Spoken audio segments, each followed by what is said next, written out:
సరే పెళ్ళికి వచ్చినా రాకున్నా కానీ ఒక అధ్యక్ష చాలా బాధాకరంగా ఉన్నది, చాలా ఇబ్బందికరంగా ఉన్నది. మా ఇన్ఛార్జ్ మంత్రి వల్లనే నాకు.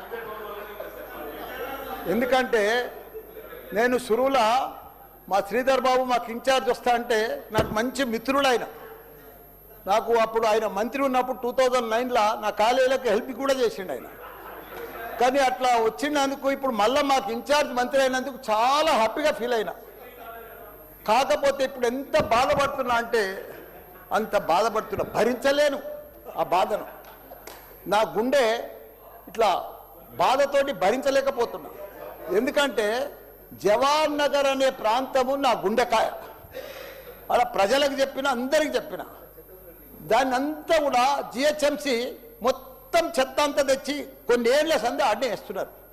పర్లే వేస్తున్నారు, అది కాంగ్రెస్ టైంలో సందే వేస్తున్నారు, ఇప్పటిదాకా కూడా వేస్తూనే ఉన్నారు. అది కంటిన్యూ కాంట్రాక్ట్ ఉంది వేస్తున్నారు. మీ దాంట్లోనే కంటిన్యూషన్ అని చెప్తున్నా. నా జర ఓపిక పడతానికి దండం పెడతా. ఎందుకంటే ఆ చెత్త వేసినప్పుడు నేను మంత్రి ఉన్నప్పుడు మా కేటీఆర్ గారు 500 కోట్లు ఇచ్చిండు.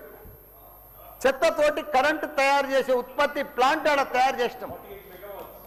దాన్ని అది కాకుండా 144 కోట్లతోటి క్యాపింగ్ పెట్టిన, మొత్తం మట్టి పోసి గడ్డి పెట్టి అది గుట్ట లెక్క తయారు చేసినాం.